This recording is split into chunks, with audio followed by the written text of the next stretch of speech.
Your audio is off. Yeah, thanks. Yeah. So let's start by recalling the two nice results we covered yesterday with very simple short proof. So the result both is finding a long path in either random graph or graph with some expansion property. So the first one is theorem 3.2, and we're talking about when you look at random graph with linearly number of edges, then with high probability, almost surely, we will have a path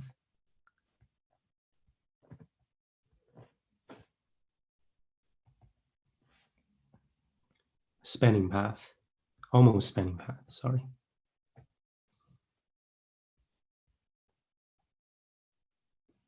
I think I proved with 10 or 3 will be enough for sufficient large C.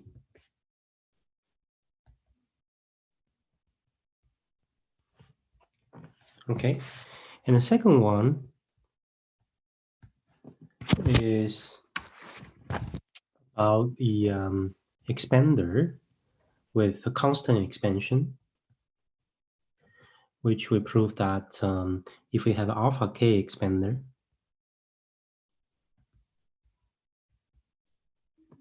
just very quickly, this means that for every set up to size k, okay, for small sets up to size k, its external neighborhood expands by a factor of alpha. So in such expander, if we have small set expansion with expansion factor alpha, then we can also find a long cycle actually.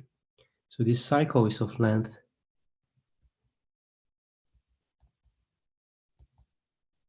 at least alpha k over 2. And as we mentioned that this is best possible up to the constant factor because we could have an alpha k and k complete bipartite graph. This is the expander in our sense, and the longest cycle here is 2 alpha k. Okay. So what we're going to do today is to so both of these was consequence of the DFS algorithm. Today we will introduce another technique, the Poiseuille's rotation extension edge sprinkling. It's even more powerful and gives stronger results. So in particular, to give you some idea what you can do, after introducing the technique, we should anticipate an immediate improvement. For example, the second one, if we have alpha k expander when alpha is at least 2. So it's a little bit particular. We need at least 2 expansion for small sets. Then we can improve this long cycle to alpha plus 1 times k. Okay, so it does a little bit better with a constant vector too. And with also a very short proof, we can improve this error term, the almost spanning we have a little bit left over. We can shrink this a little bit more. It will be a big O of 1 over C. So we can get rid of the log C factor. A little bit improvement. But this improvement coming just from the rotation itself. Later on, we will introduce the extension technique and edge sprinkling, which altogether will give a lot better improvement. So let's do it, the rotation first.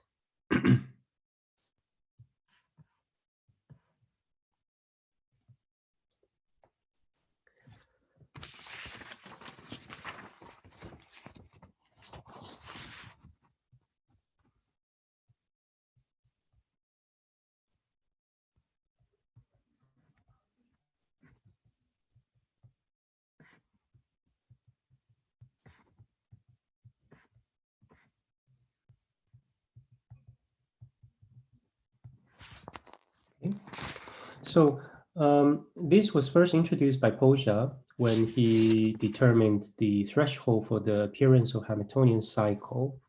So the basic idea is the following.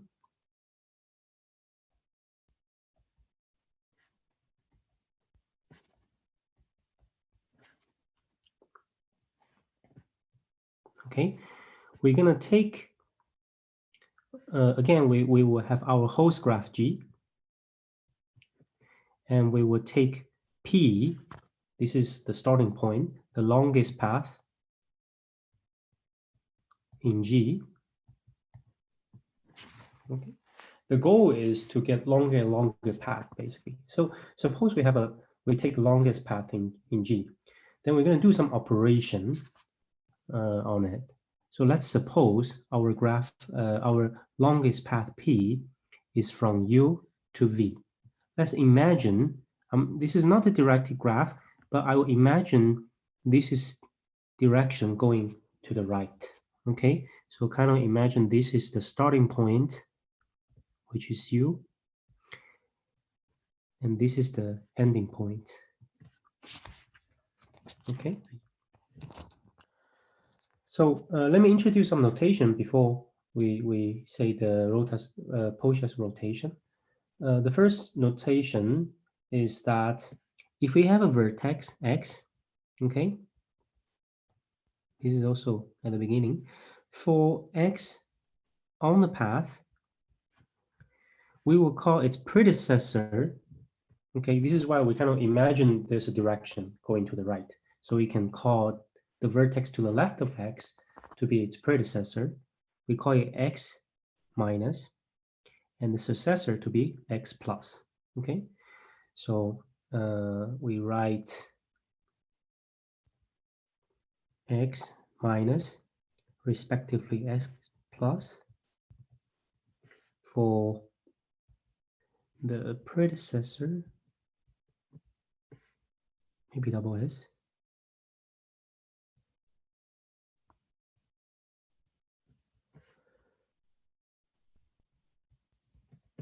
on P, on the path P.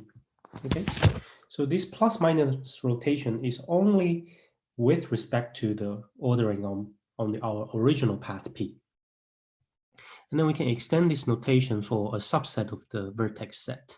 Suppose we have a vertex x here, capital X, then we can define for each vertex, we can define a capital. Suppose we have a subset of vertex sets. I define these, the successor sets, to be the union of x plus, where you take x in the capital X. And you define x minus similarly, analogously. You take the union of predecessor. Okay, just for another shorthand, I will write x to the plus minus to be the union of the successor and the predecessor. Okay, so this is all the notation we need. Now we can describe the rotation.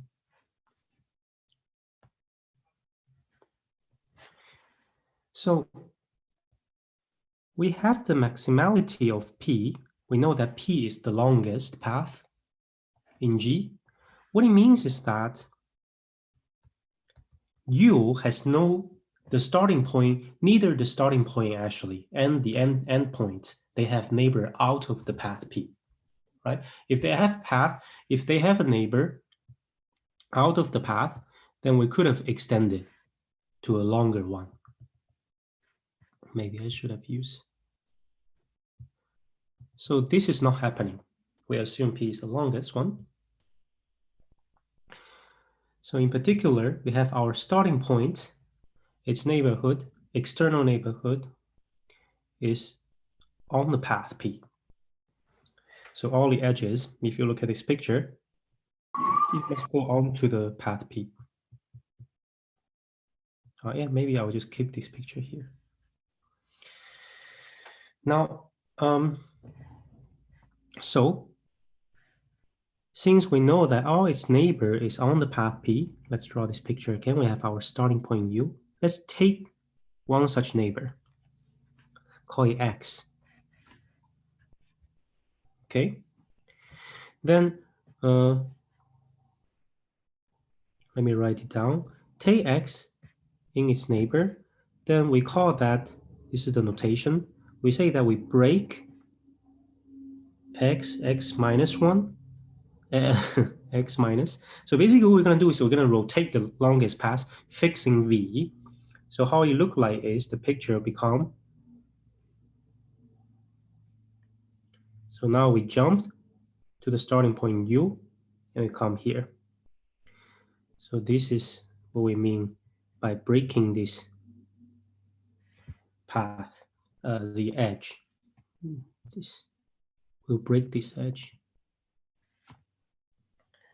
and go along.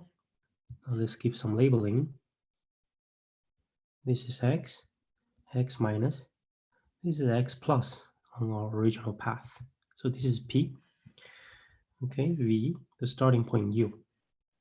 So let me just quickly write down some notation. We say that we break the edge X minus, and we say we rotate P, the path, fixing V, the endpoints. And we also call X the pivot of this rotation. Okay, we pivot on X. Okay, so what it does is that after fixing one end, in particular the endpoint, and we're gonna vary after rotation, we get different kind of starting point. The original starting point, our path P, is U. Now, after this one single rotation, we get a new starting point, which is this X minus. Okay. But then again, by the maximality of P, you notice that this new path, its vertex set is the same. We never change the vertex sets of the path. We obtain a new starting point. So that means the maximality of P, which means the maximality of the new path, implies that all neighbors of the new starting point X minus, they are also on the path. They cannot go outside. Okay.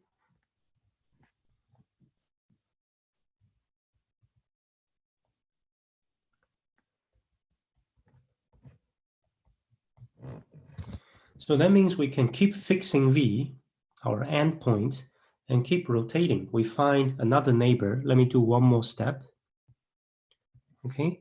Suppose we have another neighbor, X minus goes here. Then let's see. Then the path would look like we're going to fix V. We jump to our starting point. We go back like here. And we just stop right before. And now the breaking edge is here. We break this edge. Okay. Just to perform one more step to let you see. So far we only rotate one side. We rotate to get new starting point. We're fixing the endpoints. Now let me give a name to the set of starting points we can get.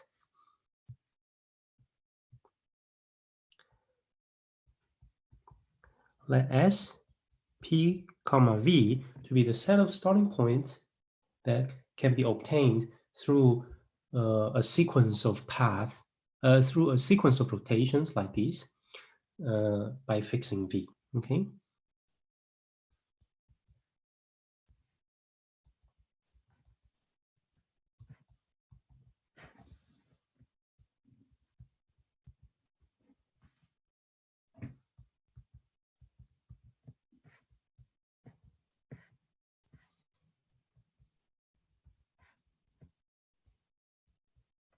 Where a sequence possibly empty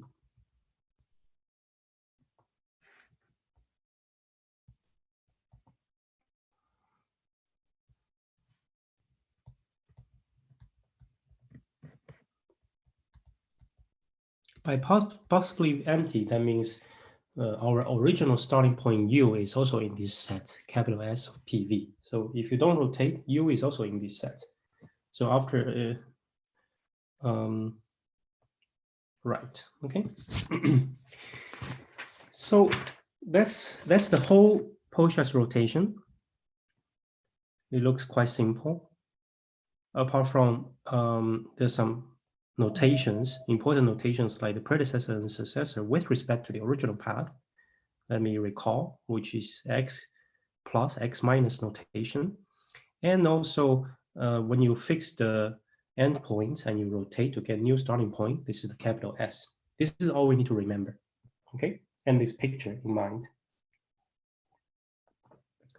Now, as usual, let's have some observations written down, which will be helpful for the proofs later.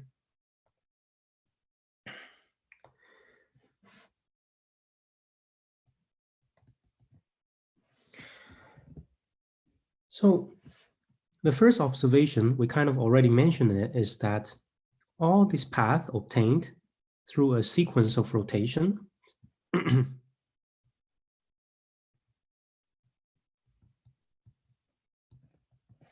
okay, obtained by rotating the longest path P, fixing the endpoint V, they have the same vertex set.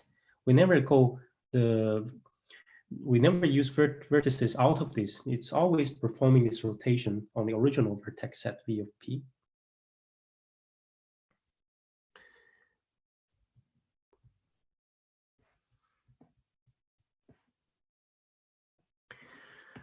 Okay, then by the maximality, so that means the maximality implies of the original path implies that if I call S the starting point, it has to be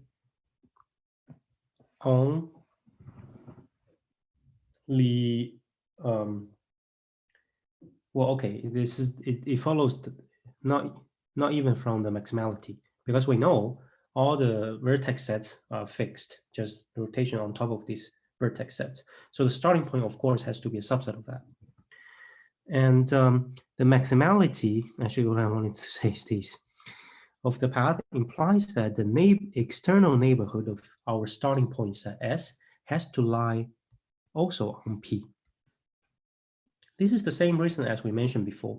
Imagine that for some vertex in S, if it has neighbors outside of P, we could have do a sequence of rotation until that particular S vertex becomes a starting point.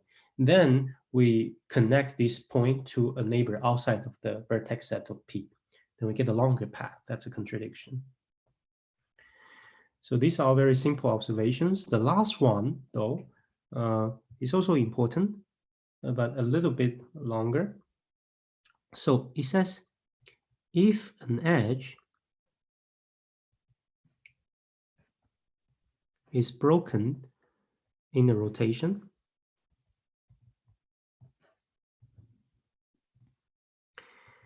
then one of its endpoints becomes a starting point.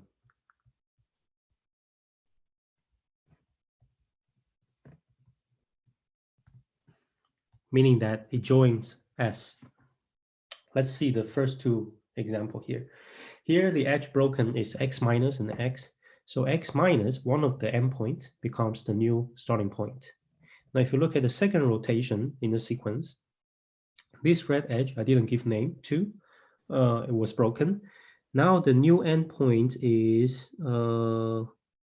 here, right? New starting point, which is also one of the endpoints of the broken edge. So this is quite straightforward from the picture.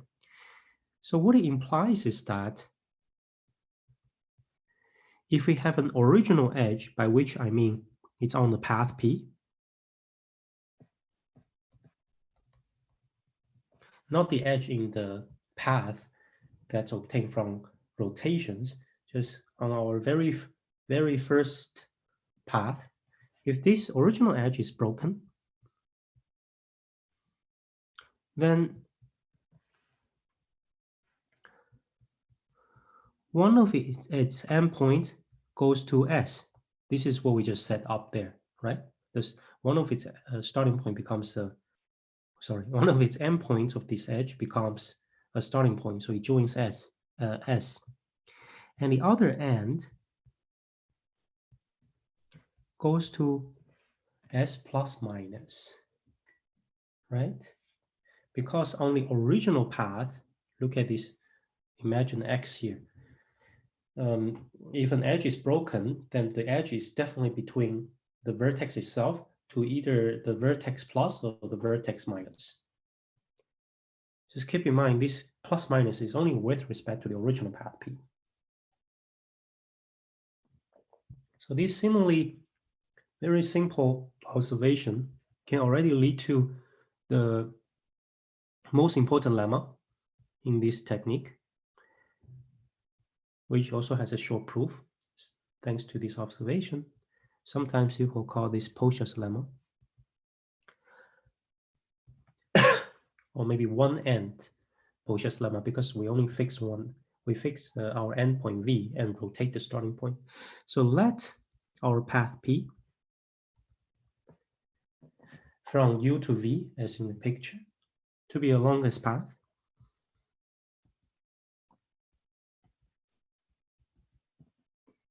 In the graph G. Okay, and then let's use a shorthand S for all the possible starting points we can obtain, rotating P, fixing V.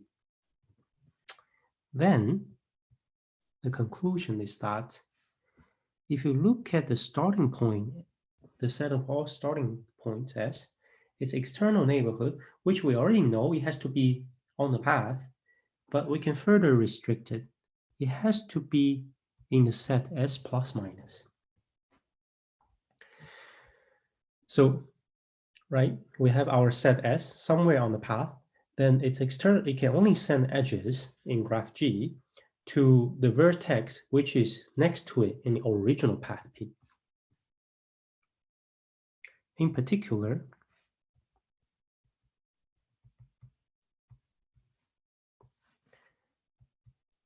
we know that these endpoint sets, they don't expand well.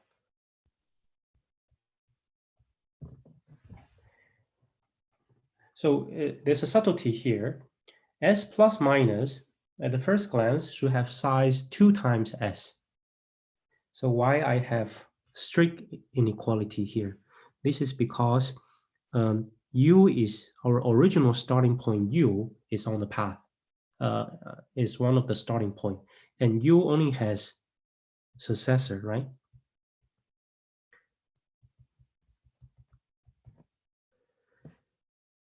So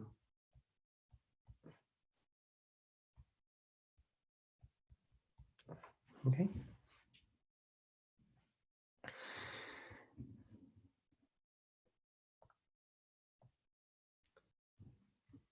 So let's give the short proof of this Poch's lemma.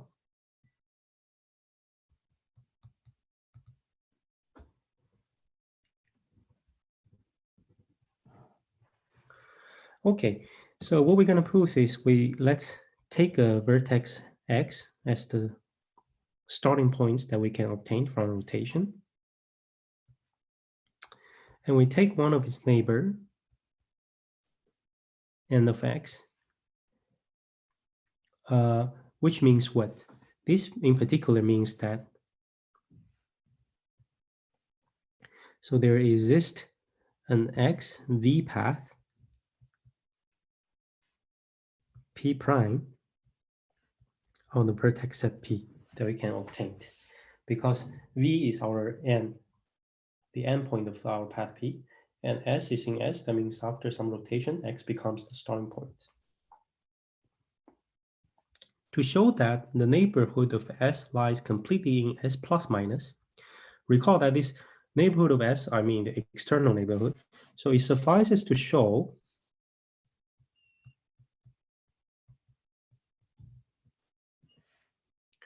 why its neighborhood is, if it's not inside it's not itself a starting point, then it must lie in S plus minus. So in particular, if y is a neighbor of x outside of S, which is in the external neighborhood, it has to be in S plus minus. This is what we need to show. Suppose not, right? Suppose otherwise.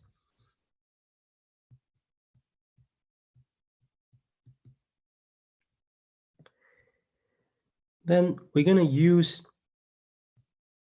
observation 4.1. We will see that, let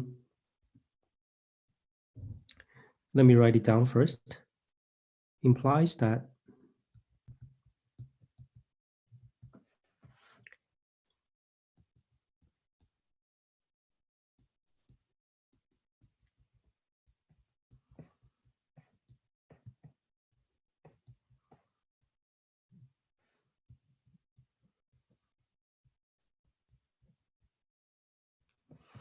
okay, so now I assume y is not in, suppose not, so y is not in S or S plus minus. If y is not in S or S plus minus, let's recall our observation, the last observation. It says that if we have an edge broken in the rotation, and if this is the original edge, by which I mean an edge on the original path P, then one of its endpoints, then its endpoint must go to the union of S and S plus minus, right? So if y is not in the union of S, union S plus minus, that means y and its predecessor or successor will never, these two edges will never broken during the whole rotation when we obtain the path, the xv path P prime. Okay.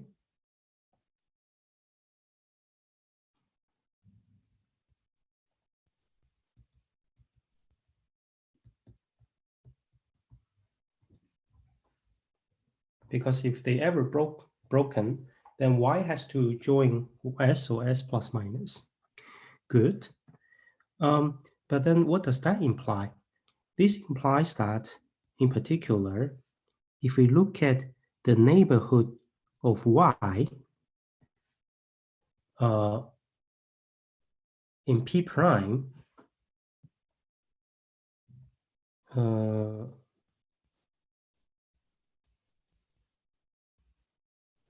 in particular, it contains, so I have a typo here, sorry. I wrote equal, but I don't know why I wrote equal. I think it only implies that we have the edge, it was never broken. So let me draw a picture. This is our original path P. After some rotate, and y is somewhere here, okay? I don't know where it is. And then after some rotation, we get xv path P prime. This is our assumption. And our assumption says that y, now after the rotation maybe goes somewhere else, goes here. What we know is that xy, they form an edge. Y is taken to be a neighbor of x. And what we know is that on the original path, both y minus and y plus was never broken during this rotation, this two edge. So that means this segment in particular, y minus, y plus segment, is preserved during the whole rotation. Maybe the order is reversed in the new path P prime. So that means if you look at the two neighbors here, okay, that's why I write equal. Because this notation means I look at the neighborhood of y on P prime. Yeah. So the neighborhood of y on P prime, these two has to be one of these two vertex. I write y plus minus is because I don't know if the segment is reversed or not. Okay. But then here comes the problem. What it means is that we can rotate one more time, fixing V, and break one of these edge y to its y plus minus. Then if we break this edge, And then that means by the observation 4.1 again, the original, this is one of the original edge is broken. So Y as one of its endpoint has to go to the set S union S plus minus. This implies that we can rotate one more time.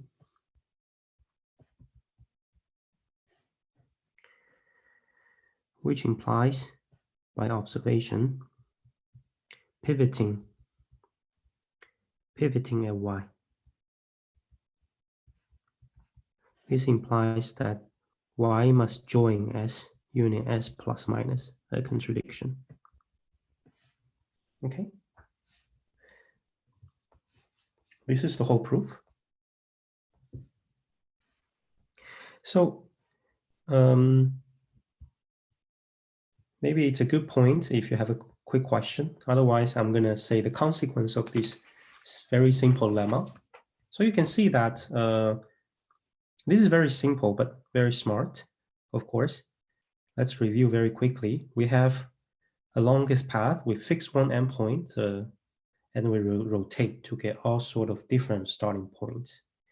And the most important observation is that the set of all possible rotations by Poiseuille's lemma, the set of after all possible rotations fixing one end, the set of all possible starting point S has its external neighborhood to be contained in S plus minus, its original neighbor on P.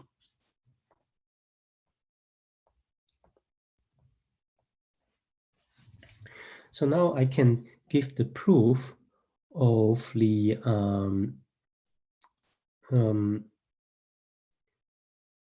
two improvements that we mentioned at the beginning. But first of all, one quick remark is that from Poiseuille's lemma, you can kind of see where this the expansion 2 kicks in is required. Earlier, I was saying that if we have expansion 2, we can improve the long cycle in expander results.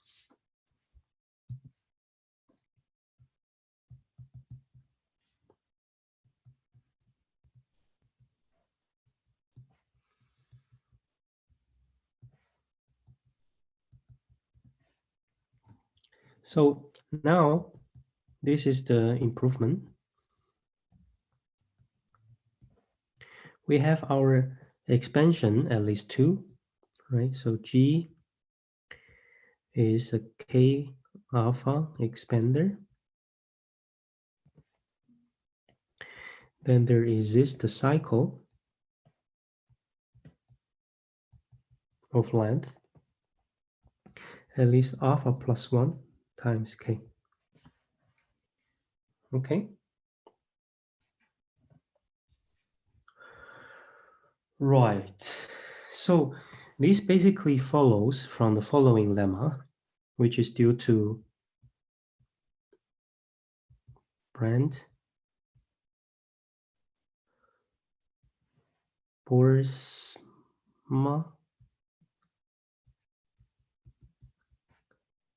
Delstell, and Grissa. Okay. This lemma says that, I think it was known before, but the version we're going to use is from them, saying that, okay, we're going to take P as usual, our favorite longest path from U to V in the graph G. And we're going to let S short form to be the set of starting points obtained fixing V, rotating P.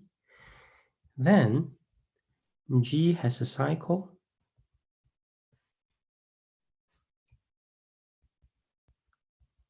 containing all possible starting point S and its external neighbor. Okay.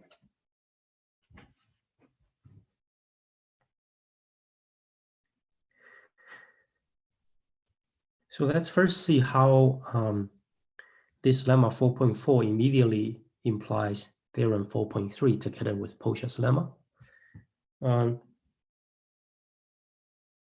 it's actually very simple. I will write it down, but basically, since there's a cycle containing S and n of S, and we know that every set up to size k must expand by a factor of alpha. So this is where you have, but when alpha is at least 2, since S does not expand by Poiseuille's lemma, right? Does not expand by a factor of 2.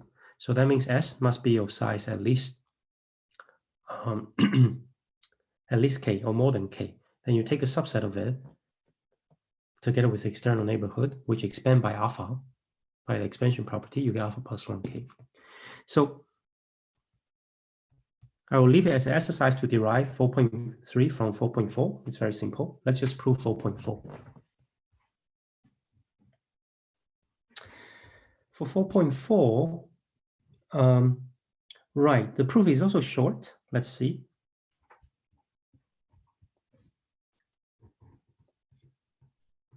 So what we're going to do is, let's draw this path P, U and V. We know that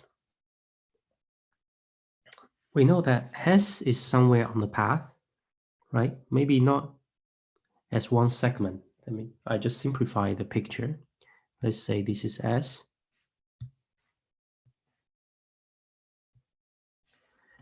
Somewhere on the path, all possible starting points, and also its neighborhood sets. Can I change color for this? Yeah. Blue. So there's also like n of S somewhere.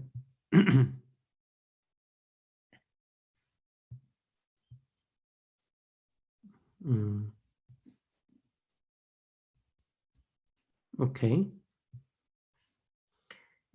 So we know that we can obtain these two sets, something like this. Now, I'm going to take, but the picture could be a lot more complicated. S could be also like, S could be here, right? I could also, let's let orange to be S and blue to be n of S. Now I want to prove you that, in fact, we cannot have an orange piece like this on the right of n of S. Let me write it down precisely. What I mean is the following. Let Y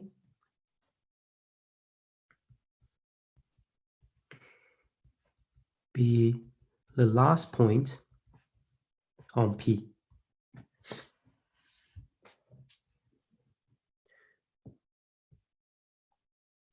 So remember that we have kind of like an implicit direction. Sorry, we have an implicit direction on P from U to V. So what I mean by the last vertex on P, I mean the last vertex appeared. Okay, so here, this is our Y. This is the vertex in N of S and the closest to V on P. Okay, then I need to argue that Y, in fact, is also the last point on P in the whole set of S union N of S. So it must also be to the right of S, not just N of S. Claim. The claim is that Y is also the last vertex on P in S union N of S.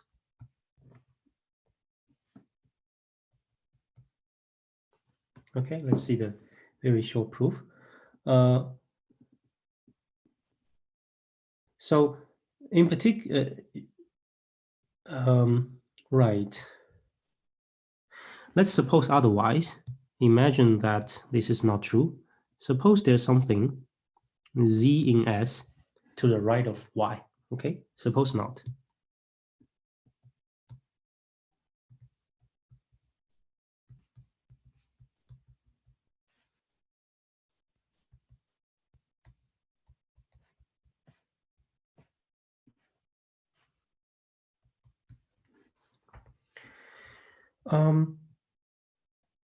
But what happened is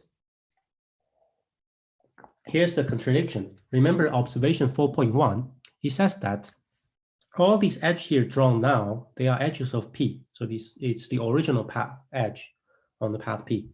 So, and a vertex joins the starting point set S only because the original edges on P incident to it was broken somewhere during the rotation, right? But if the edges incident to it was broken during some rotation, let me use a different color, then that means, oh, this is too bright, it hurt my eyes. So that means one of these points, Z minus, oh, I cannot stand it. One of these endpoints, Z minus and Z plus, must join N of S. Remember when the edge, let me recall you the observation, 4.1. One end goes to S, the other end goes to S plus minus, right?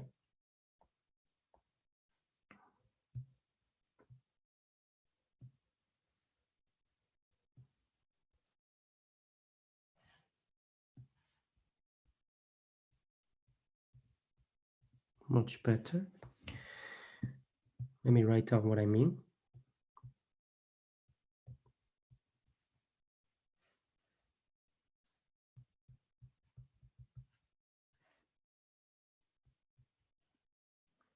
This means that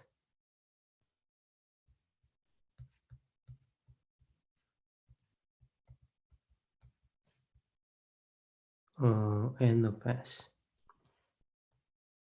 Okay, this is a contradiction because that implies that we have another vertex in N of S, which is to the right of Y, contradicting to our choice of Y.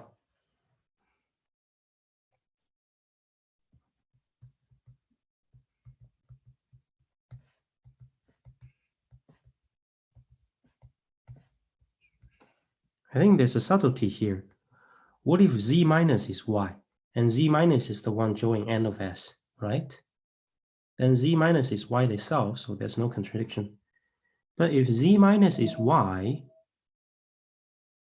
something must be wrong here. Let me see. Why one of those two? Both of them have to be in the neighborhood, right? C plus minus. I mean, why only one of them? Oh yeah, both of them, yes. Then we take the one further away. Thanks.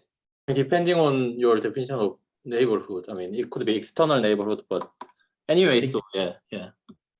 Right, yeah, external neighborhood, yeah. And yes, both. Thanks.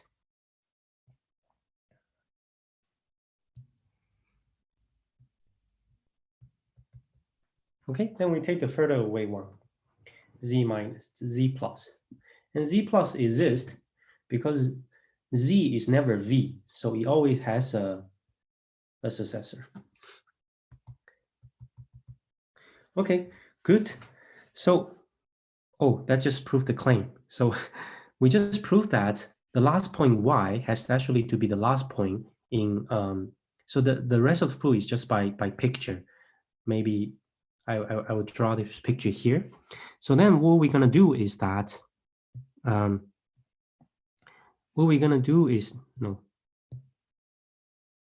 which color I have not yet used?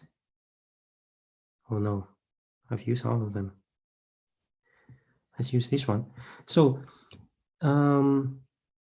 right. Maybe it's a little bit difficult to draw the picture here. So basically what's going on now is that since Y is the rightmost point on P for the whole set S, union N of S, what I'm gonna do is I'm gonna rotate until Y becomes the neighborhood of the starting point, since Y is in N of S. Then during this rotation, the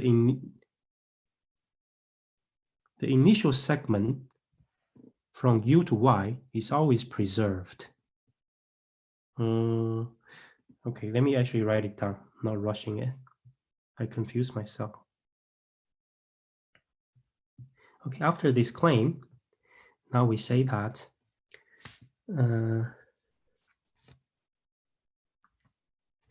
then we're going to write x to be the neighbor of y on S, because y is in N over S, right? So y must have a neighbor in S. This means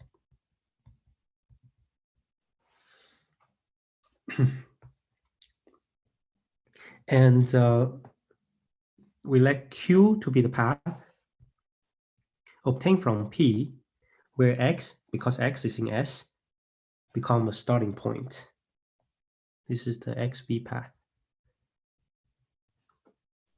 Okay. And we know that V of Q in particular is the same vertex as P. Then observation, again, observation for point 1 implies that the segment, the segment YP, by this notation, I mean this segment here,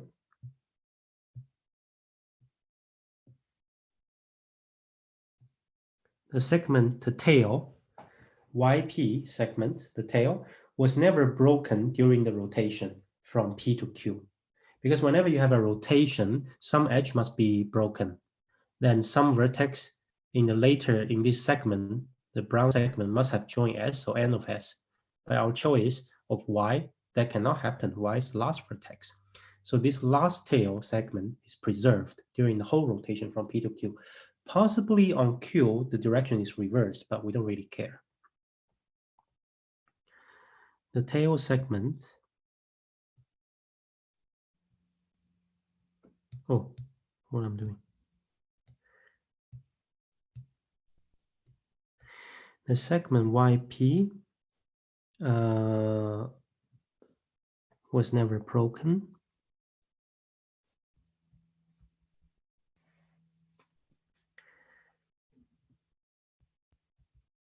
During the rotation from P to Q. So that in particular implies that YP equal to YQ. So Y is somewhere on the path. Okay. And since this rotation, this brown segment was never broken. So all the rotation happens in front of Y, to the beginning of Y. So everything happens here. To be consistent with the color.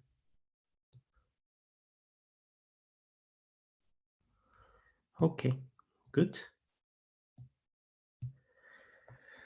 But then what we know is that XY itself is an edge. And S, do I use, yellow for S? S somewhere scattered here, right? And N of S somewhere scattered, I don't know, somewhere here.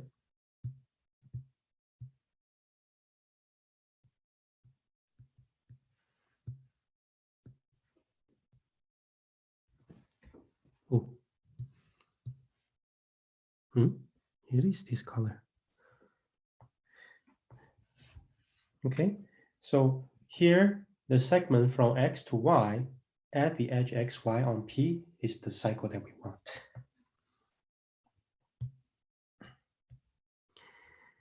Finally, then we have the segment Q to Y. We start with Q to Y and then go back to X is the cycle we want.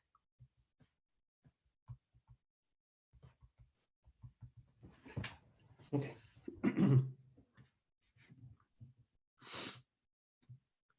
Let me just this is the cycle.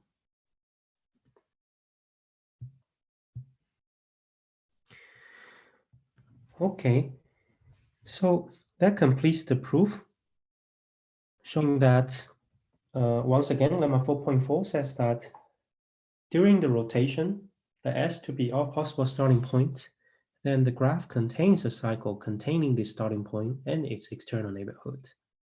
Together with the expansion property, it's not hard to show theorem 4.3. I will leave it as an exercise to show that. So this is the first improvement for the expander that we mentioned. The second improvement is also simple. We wrap it up today's lecture with the second one, which is theorem 4.5. If we look at GNP with P equal to C over N for some large C, then almost surely we have a path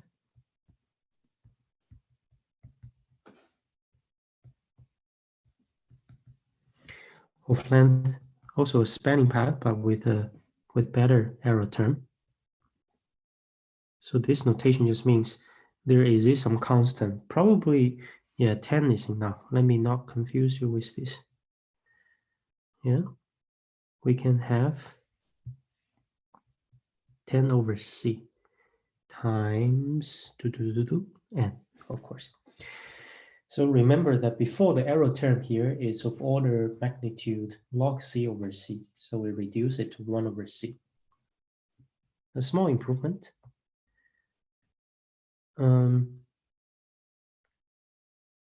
Right. So we can find such a long path in GMP basically through large set expansion. And then the proof is quite simple. I will sketch the proof of these results, theorem 4.5. First of all, this is a proposition. I actually wrote here as exercise 4.6. This exercise is large set expansion in random graph. So what it says is, to prove 4.5, we need this. This is by Chernoff to show that GNC over N almost surely has the property that has this large set expansion property. For every X vertex set, oh, this should be G.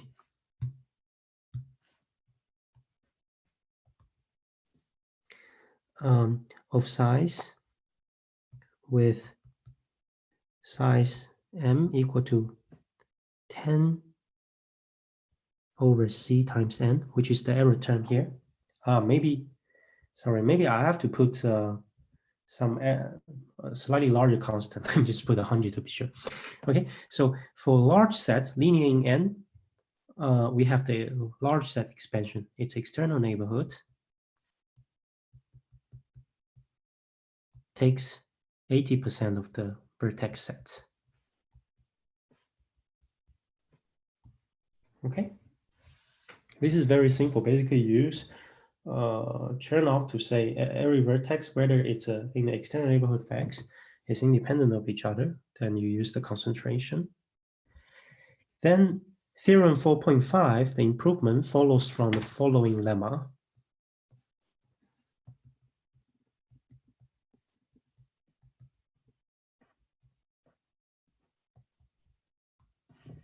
(4.7), which says that we have an M vertex graph G, okay, with the property that we have large set expansion, okay, and for every X of size M, but M cannot be too large, let's say N over 15, okay. So for linear, up to linear size, for some M, large M, we have a huge expansion, 4n over 5, as in this exercise 4.6. So in particular, we know that GNC over N, the random graph, has this property for M equal to, say, 10n over C, right? Then G has a path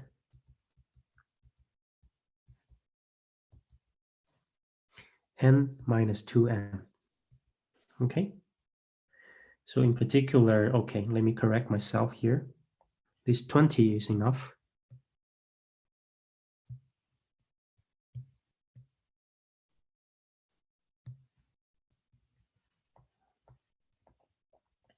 So then 4.6 together with exercise 4.7 and 4.6 together implies the long path that we want. So you see that 4.7 actually has no randomness in it. We just assume some pseudo-random expansion property. This will be like kind of common later on also. When we want to prove something almost surely holds in the random graph, we in fact derive some pseudo-random property, the deterministic pseudo-random property, like this one in exercise 4.6. And then in a deterministic setting, we just derive everything we want.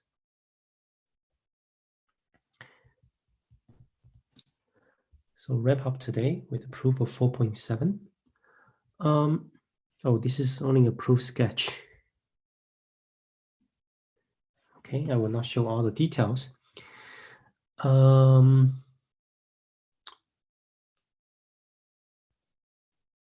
proof is right. The proof is simple, but it's not so sure to write all the details. Basically, the idea, I will only write down the sketch. The idea is by removing a small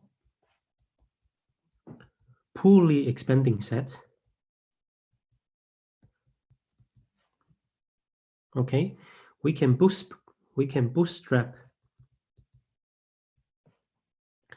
the large set expansion to all small set expansion.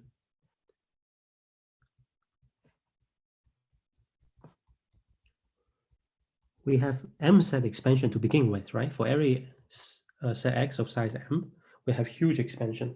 And this huge expansion can give us all the small set expansion. So let me make it precise. This is the claim 4.8.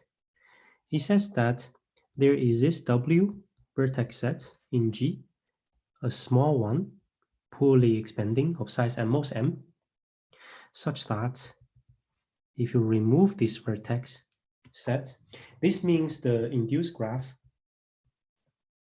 on the vertex set with W removed. Such that if you remove W from the graph G, then the remaining graph is a 2n/5 expander. So just recall, this means that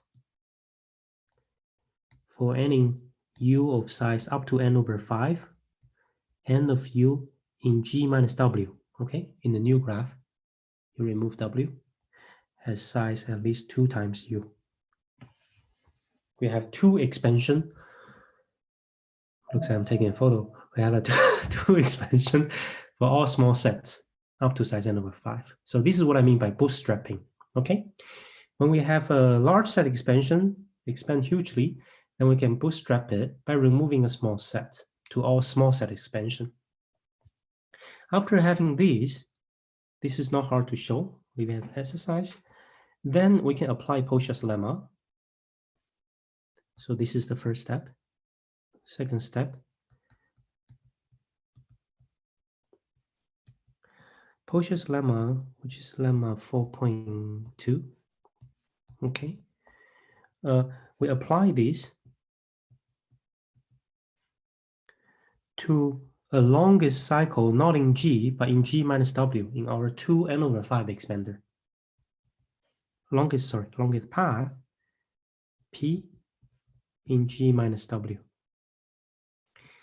Then we see that, in particular, Poiseuille's lemma says the endpoint set S, remember that S, its neighborhood in G minus W, has to be in S plus minus. In particular, NG minus W of S is strictly less than 2S, remember? So this implies, since all the small set expand by a 2 factor, so our endpoint set must be bigger than n/5. Okay? This is what it implies. Poiseuille's lemma is often used to imply that if you have 2 expansion for small sets, then the set of possible starting points, you get lots of starting points after rotation. Then maximality of P in G minus W, of course, implies that there's no edge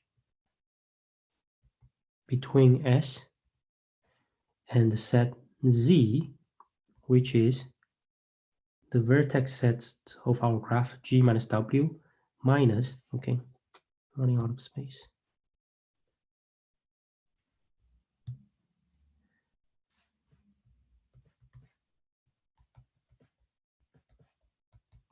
So let me draw a picture. We have some set W that we remove at first place. Then the remaining graph,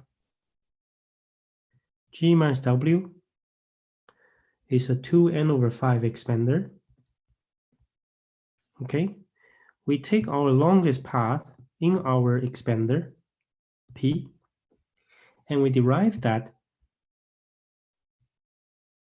S, this set of rotations, is large, at least size strictly bigger than n/5. Then maximality implies that S has no neighbors to inside G minus W, right? You cannot send edges outside of P in G minus W. Otherwise, because we can make this point to be a new starting point after rotation, and then we add this imaginary edge, if he ever existed, to increase the length of P. That contradicts to the choice of the longest path P in G minus W. But then what it implies is that, okay, if S, which has size bigger than n/5, in particular, is bigger than m, n/15. So its external neighborhood must be at least 4n/5. No, what I'm talking about, sorry. This implies that ng of Z must be less than 4n/5. This is what it implies. Okay, this is because W is of size at least at most m, which is at most n/15. And this is our Z, which is everything in G minus W apart from the path P. If the neighborhood of Z in G is bigger than 4n/5, what does it mean?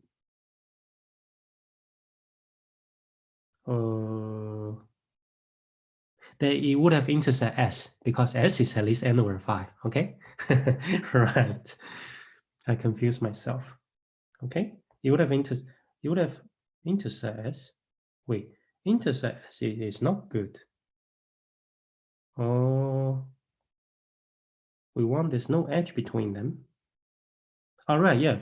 The neighborhood of Z intersect S. That means there's an edge between Z and S, right?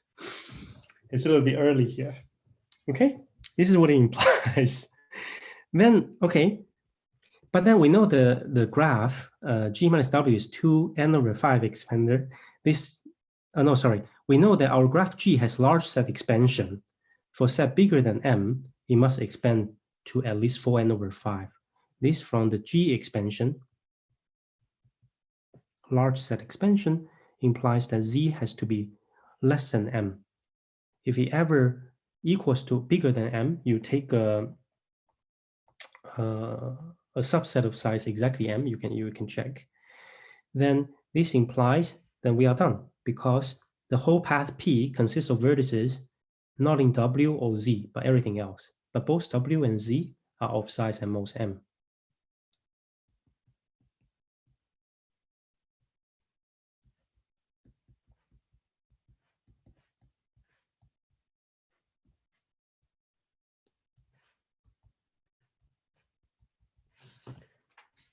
Okay, so as you can see, the proof it's not hard, but sometimes you get confused. But yeah, this is the proof sketch for for the improvement. So let me just quickly mention that next time, so we've only talked about the rotation today. Next time we will talk about the extension and the edge sprinkling technique, which combined can improve this error term here a lot more to exponential in C, exponential in negative C.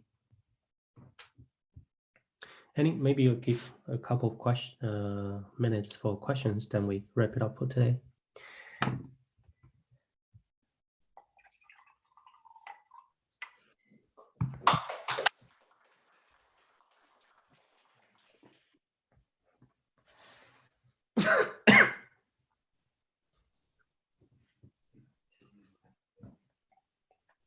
So anyone have any questions?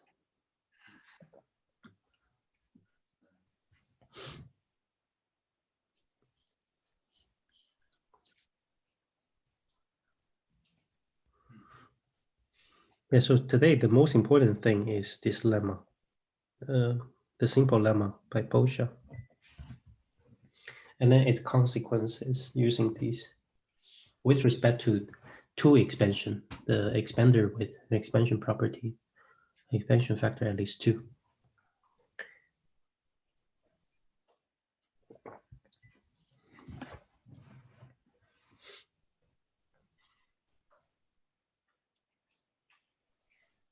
Okay, so well, it seems that no one has questions.